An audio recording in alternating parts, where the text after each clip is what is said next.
आज के इस एक्सप्लेनर में आपका स्वागत है। चलिए बिना किसी देरी के सीधे मुद्दे पर आते हैं।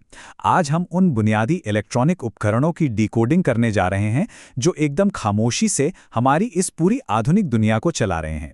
बाहर से देखने पर कोई भी मशीन भले ही बहुत कॉम्प्लेक्स या जटिल लगे, लेकिन असल में वो कुछ बहुत ही बेसिक और छोटे-छोटे बिल्डिंग ब्लॉक्स से बनी होती है। तो चलिए गहराई में गोता लगाते हैं और इन उपकरणों के पीछे के असली विज्ञान को समझते हैं। ये सोचना वाकई बहुत दिलचस्प है ना कि हर दिन हमारे चारों ओर ऐसे अरबों, जी हाँ, अरबों छोटे छोटे इलेक्ट्रॉनिक पुर्जे मौजूद होते हैं। ये पुर्जे बच्चों के उन साधारण खिलौनों से लेकर अस्पतालों में इस्तेमाल होने वाले क्रिटिकल और जीवन रक्षक उपकरणों तक हर चीज की रीढ़ की हड्डी बनाते हैं। सच कहूं तो अगर ये छोटे निर्माण खंड ना हो तो आज की इस हाईटेक दुनिया की कल्पना करना भी बिल्कुल असंभव है। तो इस विशाल तकनीकी दुनिया को आसानी से समझने के लिए हम एक बहुत ही क्लियर रोड मैप फॉलो करेंगे।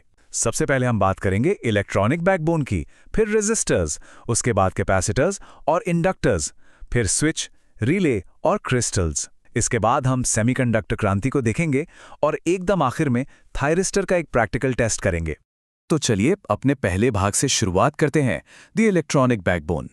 देखिए, इलेक्ट्रॉनिक्स की दुनिया में ना एक बहुत बड़ा और स्पष्ट विभाजन है। एक तरफ हमारे पैसिव यानी निष्क्रिय कंपोनेंट्स हैं, जैसे रेजिस्टर्स और कैपेसिटर्स, जो बस ऊर्जा पर प्रतिक्रिया करते हैं, और दूसरी तरफ हैं एक्टिव यानी सक्रिय कंपोनेंट्स। इनका इतिहास बड़ा ही रोचक है।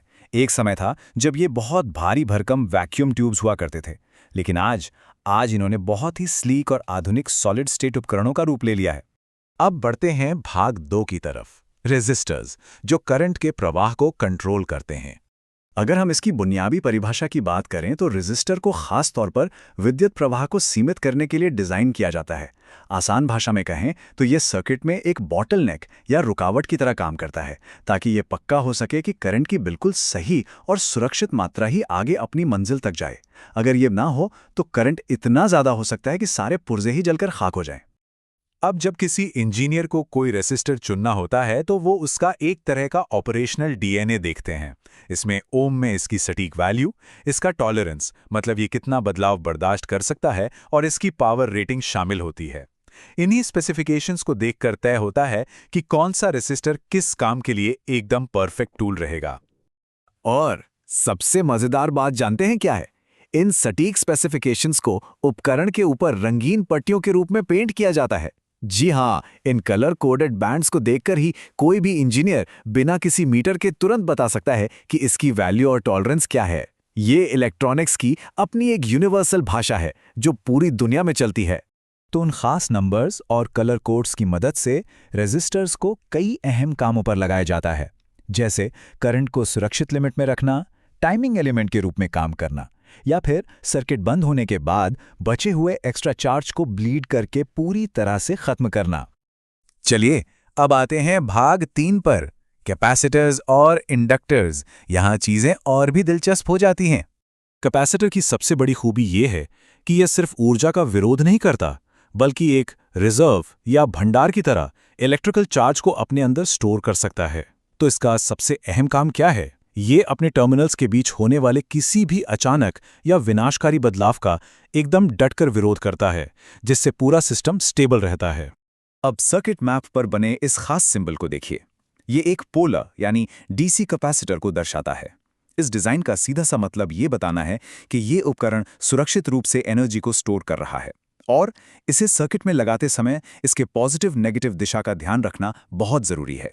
ऊर्जा को इतनी तेजी से स्टोर करने की इस गजब की क्षमता के कारण कैपेसिटर्स सच में बहुत मल्टी टैलेंटेड होते हैं। पावर सप्लाई को स्मूथ करना हो, खतरनाक स्पार्क्स को रोकना हो, या वेवफॉर्म्स को सही आकार देना हो, ये हर जगह बहुत काम आते हैं। दूसरी तरफ हमारे पास है इंडक्टर। ये भी सिस्टम को स्टेबल करने का काम करता है, लेकिन एक बिल्कुल अलग तरीके से, एक मैग्नेटिक फील्ड यानी चुंबकीय क्षेत्र का इस्तेमाल करके। आसान शब्दों में ये तांबे के तार की एक साधारण सी कॉइल है, लेकिन ये बहुत जिद्दी होती है। ये अपने अंदर बहने वाले करंट की मात्रा में होने वाले किसी भी बदलाव का कड़ा विरोध करती है। यही मैग्नेटिक रेजिस्टेंस इंडक्टर्स को एनालॉग सिग्नल प्रोसेसिंग के लिए एकदम परफेक्ट बनाता है। ट्रांसफॉर्मर बनाने से लेकर इलेक्ट्रिकल ट्रांसमिशन सिस्टम में जानबूझकर वोल्टेज को कम करने वाले बड़े रिएक्टर्स के रूप में इनका हर जगह भरपूर इस्तेमाल होता है। आगे बढ़ते हैं भाग 4 पर, स्विच, रिले और क्रिस्टल्स। अब तक हमने एनर्जी को मैनेज करना सीखा, अब देखते हैं कि इसे कंट्रोल और टाइम कैसे किया जाता है। तो ऊर्जा को कंट्रोल करने का सबसे सीधा और आसान तरीका क्या है? एक स्विच। ये डायग्राम एक double pole double throw switch configuration को दिखा रहा है। ये इतना स्मार्ट डिजाइन है कि एक ही फिजिकल मूवमेंट से आप कई सारे सर्किट कनेक्शंस को एक साथ मैनेज कर सकते हैं। एक तीर से कई निशाने। इसी कंट्रोल के कॉन्सेप्ट को थोड़ा और आगे ले जाते हैं, रिले पर। इसका आविष्कार जोसेफ हेनरी ने बहुत पहले 1835 में किया था। एक रिले असल में इलेक्ट्रोमैग्नेट का इस्तेमाल करता है। इसके जरिए एक बहुत ही कम पावर वाला इनपुट सर्किट एक बहुत ज़्यादा पावर वाले आउटपुट सर्किट को बहुत ही सेफ तरीके से स्विच यानी चालू या बंद कर सकता है। और जहां बात आती है एकदम परफेक्ट सिंक्रोनाइजेशन या तालमेल की, वहां इंजीनियर्स का भरोसा सिर्फ क्रिस्टल्स पर होता है। जब कॉर्ड्स के एक सही ढंग से कटे हुए टुकड़े पर वोल्टेज लगाया जाता है तो ये फिजिकली थोड़ा डिस्टॉर्ट होता है और एक बहुत ही स्थिर और सटीक फ्रीक्वेंसी पैदा करता है। इसी के दम पर हमारी डिजिटल घड़ियां और रेडियो ट्रांसमीटर्स बिल्कुल सही समय और फ्रीक्वेंसी पर काम कर पाते हैं। अब आते हैं हमारे भाग 5 पर, सेमीकंडक्टर क्रांति। ये वो जगह है जहां चीजें सच में बहुत छोटी लेकिन बहुत पावरफुल हो जाती हैं। अगर आप सॉलिड स्टेट उपकरणों की इस टाइमलाइन को देखेंगे तो सच में हैरान रह जाएंगे। 1948 में एक सिंगल पॉइंट कॉन्टैक्ट ट्रांजिस्टर से जो कहानी शुरू हुई थी, वो 1984 तक वेरी लार्ज स्केल इंटीग्रेशन यानी VLSI चिप्स तक जा पहुंची। जरा सोचिए, एक छोटी सी चिप पर 1 लाख से भी ज्यादा कंपोनेंट्स को पैक करना मुमकिन हो गया। इसी क्रांति ने तो आज के हमारे स्मार्टफोन्स और आधुनिक दुनिया की नींव रखी है। और आखिर में भाग 6, थायरिस्टर की टेस्टिंग। इस पूरी कहानी को समझने के बाद चलिए एक प्रैक्टिकल टेस्ट करके देखते हैं। अगर आप एक साधारण बैटरी टेस्टर लें और इस क्रम को एकदम स्ट्रिक्टली फॉलो करें तो आप खुद इसे टेस्ट कर सकते हैं। टेस्टर के पॉजिटिव को एनोड से और नेगेटिव को कैथोड से जोड़ें। फिर लैच करने के लिए गेट को पॉजिटिव से जोड़ें, जिससे लैंप चलेगा। अब अगर आप गेट सर्किट को हटा भी लेते हैं और लैंप फिर भी जलता रहता है तो इसका सीधा सा मतलब है कि थायरिस्टर सफलतापूर्वक लैच हो गया है।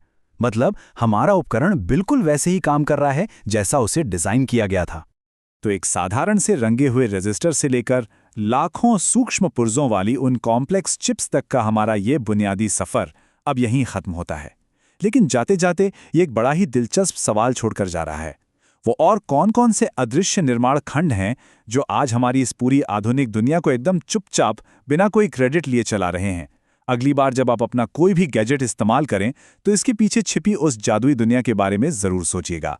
आज के इस एक्सप्लेनर से जुड़ने के लिए आपका बहुत बहुत शुक्रिया।